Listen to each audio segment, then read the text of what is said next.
سلامن تعلنا نعخم يخون النابلكو مدبي كجمر أبني لما عنتي مدبي حانتي قوالن ستيتي ورحاو سجيات مسكده عاكن دي معلتي عكت نستخيل زبلو نجارات حيزلكم مس يالله منم زي خبد كدل زبالة كالكوليشنيو قدمني ناف فيديو يمتهاوي إذا channel زي بزعبا ركب تعنا نايف قري هيوت مفتحي ترخبلو channelيو channelنا لايك شير سبسكرايب بمقبار ناي channelنا بيتسب نختكونو بخبري حتت ناف فيديو يكأتو خلوه تنسي نمكلخال نتكاملهم كلهم مدحانيتات يبزح ينقص ناي بعلم زخونه قناوي سعبينات اللوميو بفلاي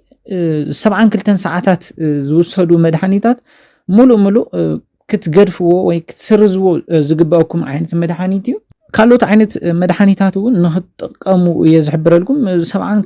ساعات مدحانيت كوقد زقباو عينت مدحانيتي ناي بعلو زخونه سعبينات اللوميو سلا زخونه ابناي لما عنت مدبنا بتفتراو منقدي تنسي كمي كنكلخلو نخل زولو نغارات حيزنا لكم لنا ابزي بروغرامي بكالكوليشن كندي قلل زبل كالكوليشن نانريو منم توساسب عينته يكون امنا لهم عنت مدبي 4 ناي ورحاوي صقيات افلاليات كنرينا حنت غولن سيتي طعنو استحلو ورحاو صقيا ريا نبلا ببخندي معلتي افلالاي انت ريايو زبل كنريته لنا تقدامي غداينا حنت غولن سيتي كاب 24 اسكاب 35 معلتي بزلو فلالاي انتريا طعنو استحلو ورحاو صقيا ريا خنبل نخلينا مخنياتم حنت غولن سيتي ب 24 كون يخل 26 28 35 اسكاب 35 بزلو وشتي ورحاو صقيا تريا طعنو استحلو ورحاو صقيا خنبلو نخلينا مالتي نابنت لما عنتي ጥሪ ሓደ እዩ ኢልና እንተሓሲብና ድሕሪ 24 እዚ ማለት ጥሪ 25 ይኾነልና ኣሎ እንተሪኣ ዛዕበል ዓዝያ ጥዕኑ ዝተሓለ ወርሓው ጽጋር ሪኣ ክንብል ንኽእል ኢና ካሊ ኣብነትና ለማዓንቲ ጥሪ ሓደ እዩ ኢልና እንተሓሲብና ድሕሪ 26 መዓልቲ እዚ ማለት ከዓ ጥሪ 27 እንተሪኣ ዛዕበል ዓዝያ ጥዕኑ ዝተሓለ ወርሓው ጽጋር ሪኣ ክንብል ንኽእል ኢና ማለት እዩ ስለዚ ጥዕኑ ዝተሓለ ወርሓው ጽጋር ካብ 24 እስካብ 35 መዓልቲ ብዘሎ ኣፈላላይ ሓንቲ ጓልን ስቴት እንተሪኣ ጥዕኑ ዝተሓለወ ወርሓው ጽግያን ውለይና ማለት እዩ እዚ ምስበልና ንዚ ካልኩሌሽንና ንምስራሕ ዘድልዩ ሓሳባት እንታይ እዮም እንተልና በብክንደይ መዓልቲ ኣፈላላይ እያ ወርሓው ጽግያ ትርኢ ዝብል ተቀዳማይ ዘድልየና ነገር እዩ ንኣብነት 24 26 28 35 ክኾን ይኽእል ዝተፈላለዩ ከም ሓንቲ ጓልን ስቴት ናብ ሓንቲ ጓልን ስቴት استفلاليو عينت معلتات كوني خيليو مالتي سلازي خنفلط زغبنا تقداماي ببخندي معلتي افلالاي حنت غورن سيتي ورحاو صيا ترئي زبليو تخالاي كنفلط زغبنا غداي دما حنت غورن سيتي ورحاو صيا مسرايت نخندي معلتي يصنح زبل غدايو ورحاو صيا مزيو خندي معلتي يصنح زبل غداي كا وانا زدلينا غدايو مالتي كلتا معلتي زصنح انت خوينو ازي ورحاو صيا طعنو استحلويو ኮይኑ ግን ካብ 8 እስካብ 9 መዓልቲ ካብ 8 እስካብ 9 መዓልቲ ብዘለው ዝጸንሕ ተኮይኑ ግን እዚ ወርሓው ጽግያዚ ጥዕኑ ዝተሓለ ወርሓው ጽግያ እዩ ክንብሎ ይንኽእልን ትክክለኛ ወይ ትክክለኛ ዝኾነ ወርሓው ጽግያ ካብ 1 መዓልቲ እስካብ 7 መዓልቲ ብዘለው ውሽጢ መጽዩ ዝኸይድ እንተኮይኑ ትክክለኛ ወይ ጥዕኑ ዝተሓለ ወርሓው ጽግያ ክንብሎ ንኽእል ኢና ስለዚ ኣብዚ ክልተ ወሰንቲ ጉዳይ ሪኢና ኣለና ተቀዳማይ እንታይ እዩ በብክንደይ መዓልቲ ፈላላይ ትርኢ ዝብል እዩ ተኻላይ ጉዳይና ንኸንታ እዩ መጽዩ ክንደይ መዓልቲ ጸኒሑ ይኸይድ ዝብል ጉዳይ እንተፈሊጥና ንዚ ካልኩሌሽንና ወሳንቲ ክልተ ነገራት እዮም ማለት እዩ ኦኬ እዚ ምስበልና ለማዓንቲ ኣቀዲመ ከም ዝነገርኩም 4 ናይ ወርሓው ጽግያ ፈላላያት ክንሪና እዚኦም ከዓ ዕለት በብ 24 26 28 ከምኡውን 35 መዓልቲ ፈላላይ ንዚ መጻ ጓልን ስቴቲ ክንሰርሒና እትቀዲሙ ንረኽቦ ሓንቲ ጓልን ስቴቲ በብ 24 መዓልቲ ኣፈላላይ እያ ትርኢ ንብል እንተኮይና ለማዓንቲ ንኣብነት ጥሪ ሓደ እዩ ንበልሞ ቀጻሊ ወርሓው ጽግያ ትርእየሉ መዓልቲ ድሕሪ 24 መዓልቲ ይኾነሎ ማለት እዩ እዚ ማለት ከዓ ለማዓንቲ ጥሪ ሓደ እንተኮይኑ ተቀጻሊ ጥሪ 25 ትርእየላ ማለት እዩ ዘቆል ዓዝያ ኣብዚ ሕዚ እንታይ ነገር ፈሊጥና ክልተ ነገራት ፈሊጥና ኣለና ተቀዳማይ በብ 24 መዓልቲ ኣፈላላይ ከም ትርኢ እቲ ካልኣይ ድማ ቀጻሊ ወርሓው ጽግያ ጥሪ 25 ከም ዝኾነ ፈሊጥና ኣለና እዚ ምስ በልና ካብ 24 16 ንቕንስ 8 ይመፀልና እዚ ማለት ካብ ዕለት 8 ጀሚሩ ጥንሲ ክፍጠረሉ ዝኽእለሉ መዓልቲ እዩ ማለት እዩ ስለዚ 24 እቲ ወርሃዊ ጽርግያት ትርእየሉ መዓልቲ ኣፈላላዩ 16 ድማ እቲ ኮንስታንት ቁጽሪ ኩሉ ግዜ ቀኒስና ንረኽበሉ ቁጽሪ 16 እዩ ሓንቲ ጓል ኣንስተይቲ በቢ 24 ኣፈላላይ ትርኢት ኮይና ኣብቲ 24 16 ቀኒስና ንረኽቦ በቢ 26 መዓልቲ ኣፈላላይ ትርኢት ኮይና 24 16 ንቐንሰሉ ማለት እዩ ስለዚ ናፍታ ዋና ጉዳይና ክንምለስ ተለና ካብ 24 16 ቀኒስና 8 መጺልና ስለዚ 8 እንታይ እዩ ካብ ዕለት 8 ጀሚሩ ርክብ እንተፈጺማ ዛ ጓል ኣንስተይቲ ጥንሲ ክፍጠር ይኽእል እዩ ማለት እዩ ጽቡቕ ተቐጺሉ ንሪኦኻ ተቐጻሊ ትርእየሉ መዓልቲ ዕለት 25 እዩ ኢልና ነርና ካብ ዕለት 25 ክልተ መዓልቲ ንቕንስ ካብ ዕለት 25 ክልተ መዓልቲ ክንቅንስ ተለና 23 ይመጸልና ማለት እዩ ስለዝኾነ እዛ ቆልዓ እዚኣ ካብ ዕለት 8 ቀዲምና ቀኒስና ዝረኸብናዮ ማለት እዩ ካብ ዕለት 8 ክሳብ ዕለት 23 ጥንሲ ክትሕዘሉ ትኽእለሉ መዓልትታት እዮም ማለት እዩ ካብ ዕለት 8 እስካብ 23 ጥንሲ ትሕዘሉ መዓልትታት እዮም ብፍላይ ድማ ዕለት 8 9 ከምኡውን 10 ብዝለዓለ መጠን ጥንሲ ክትሕዘሉ ትኽእለሉ መዓልትታት እዮም ማለት 8 9 10 ብዝለዓለ መጠን ክትሕዘሉ ጥንሲ ክትሕዘሉ ትኽእለሉ መዓልትታት እዮም ማለት እዩ እዛ ቆልዓ እዚኣ ጥሪ 1 እስካብ ጥሪ 7 ጥንሲ ዘይክትሕዝ ትኽእል እያ ሓሲብና ዝረኸብናዮ ቁጽሪ ዕለት 8 እዩ ብቅድሚኡ ዘለዉ መዓልትታት ወርሃዊ ጽግያ ዘይትርእየሉ መዓልትታት እዮም ካብ ዕለት 1 እስካብ ዕለት 7 ማለት እዩ ስለዚ ኣብዘን መዓልትታት እዚአን ዘይክትጠንስ ትኽእል እያ ማለት እዩ ቆልዓ እዚኣ ኣብዚ ግን ተጽዕኖ ዝገብረልና ነገር ኣሎ እዚ ማለት እንታይ እዩ ወርሃዊ ጽግያታ መጽኡ ክንደይ መዓልቲ ይጸንሕ ዝብል እዩ መጽኡ ዝወርሃዊ ጽግያት መጽኡ ክንደይ መዓልቲ ይጸንሕ ክንርኢ ተለና ኸታ እዩ ንኣብነት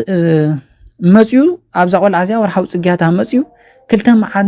ክልተ መዓልቲ ይጸንሕ እንተኾይኑ ጥሪ 1 ይጅምረሎ ማለት እዩ ጥሪ 1 ንኣብነትና ማለት እዩ ጥሪ 1 እንተጀሚሩ ክልተ መዓልቲ ጸኒሑ ጥሪ 1 ክልተን ጸኒሐሎ ማለት እዩ ስለዚ ካብ ጥሪ 3 እስካብ ጥሪ 7 እንታይ ኣሎ ማለት እዩ ወርሃዊ ጽግያት ዘይብሉ መዓልትታት እየን ማለት እዩ ስለዚ ካብ ዕለት 3 ጥሪ እስካብ ዕለት 7 ጥሪ ዋላ እኳ ርክብ እንተገበረት ጥንሲ ዘይክትሕዘሉ ትኽእለሉ መዓልትታት ካብ ዕለት 3 እስካብ ዕለት 7 ዘለዋ እየን ማለት እዩ ኮይኑ ግና ዛ ቆልዓ እዚኣ ወርሃዊ ጽግያታ 7 መዓልቲ ዝጸንሕ እንተኾይኑ 7 መዓልቲ እንተጸኒሑ ካብ ጥሪ 1 እስካብ ጥሪ 7 መዓልቲ ይወስደሎ ማለት እዩ ስለዚ ዕለት 8 ጀሚሩ እስካብ ዕለት 23 ጥንሲ ክትሕዘሉ ትኽእለሉ መዓልትታት እየን ኢልና ስለዝነበርና ካብ ዕለት 8 እስካብ ዕለት 23 ክትሕዝ ትኽእል እያ ማለት እዩ እዚ እስካብ ሕዚ ዝረኣናዮ በቢ 24 መዓልቲ ኣፈላላይ ንትርኢ ጓል ኣንስተይቲ እዩ ኣብዚ ክትርስዕዎ ዘይብልኩም ኩሉ ግዜ 16 መዓልቲ ክንቅንስ ከም ዘለና እዩ ሕዚ 24 ኣፈላላይ ትርኢ ጓል ኣንስተይቲ ኮይና 16 ኢና ንቐንሰሉ ብ28 ኣፈላላይ ትርኣይ እውን 16 ኢና ንቐንሰሉ ስለዚ 16 ኮመን ቁጽሪ እያ ማለት እዩ ኩሉ ግዜ ንቕንሳ ቁጽሪ 16 እያ ማለት እዩ ቀጺሉ ንሪኦ በቢ 26 መዓልቲ ኣፈላላይ ንትርኢ ጓል ኣንስተይቲ እዩ ለማዓንቲ ቀዲመ ከም ዝረኣኹ ኣብነትና ዕለት ጥሪ 1 እዩ ኢልና ኣለና ለማዓንቲ ጥሪ 1 እዩ እንተልና ቀጻሊ ወርሃዊ ጽግያ ትርእየሉ ዛቆልዓ እዚኣ መዓዝ እዩ ማለት እዩ ድሕሪ 26 መዓልቲ እዚ ማለት 27 ጥሪ እዩ ማለት እዩ ስለዚ ኣብዚ እንታይ ፈሊጥና ኣለና በቢ 26 መዓልቲ ኣፈላላይ ከም ትርኢ ማለት እዩ እቲ ካልኣይ እንታይ ፈሊጥና ኣለና ተቐጻሊ ወርሃዊ ጽግያታ መዓልቲ 27 ጥሪ ከም ዝኾነ ማለት እዩ ስለዚ አንቶ ከም ዝበልክዎ 16 ኮመን ቁጽርና እዩ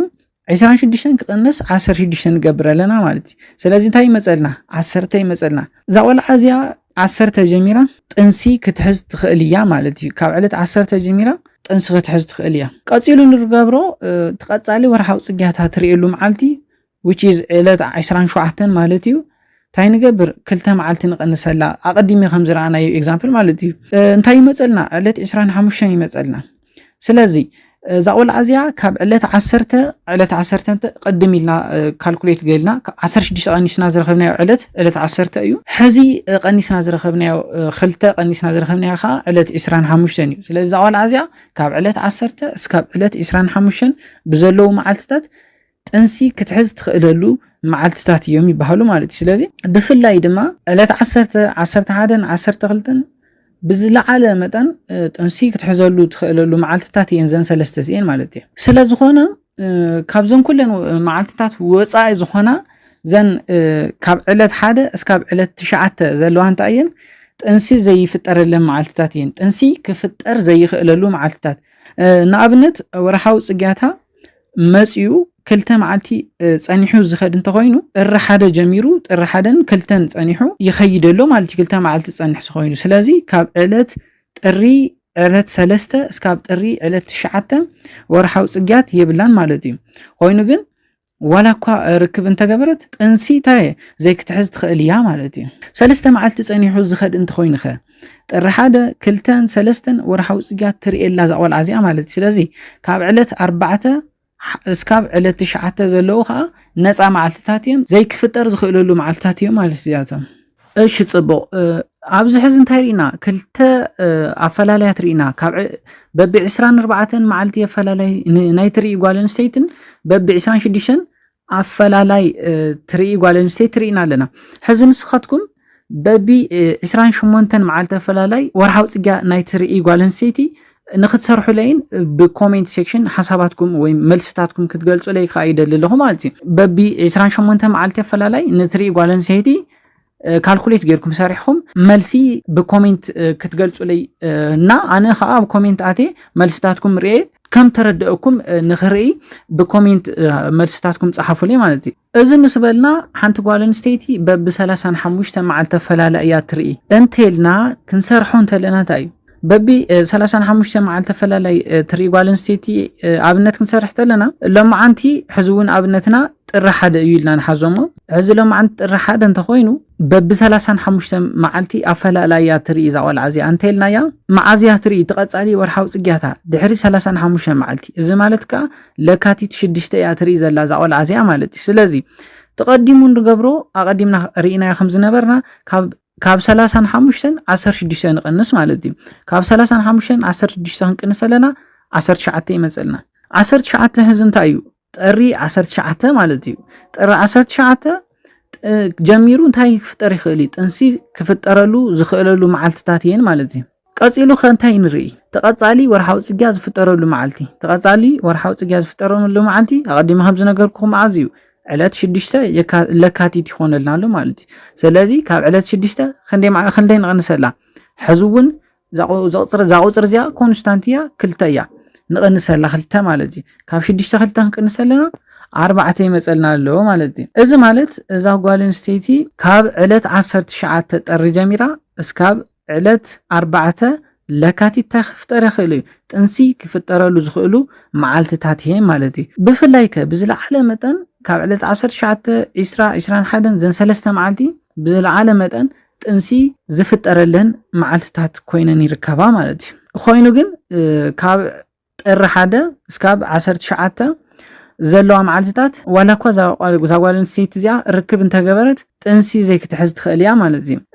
ኣብዚ ግን እንታይ ትወሳኒ ነገር ቀዲመ ኣንተዎ ከም ዝበልናዮ ተወርሓዊ ጽግያ መጽኡ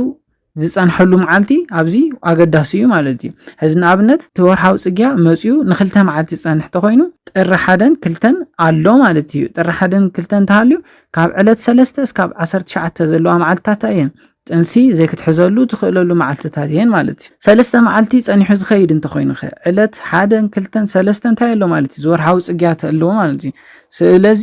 ካብ ዕለት 4 ጀሚሩ እስካብ 19 ዘሎ መዓልቲ ኸ እንታይ እዩ? ጥንሲ ዘይክፍጠረሉ ዝኽእለሉ መዓልትታት እየን ማለት እዩ። ናይ ሎማዓንቲ መደብና ነዚ ይመስል ነይሩ። ሓሳብ ርኢቶኹም ብኮሜንት ሴክሽን ግለጹልና። ነዚ ቻነል እዚ ሓደሽቲ ዝኾንኩም ሰባት ሰብስክራይብ ግበርዎ፣ ላይክ ሼር ሰብስክራይብ ምግባር እውን ከይትርስዑ። ሰላምን ጥዕናን ንኹላትና ይኹን። ይቕኒለይ።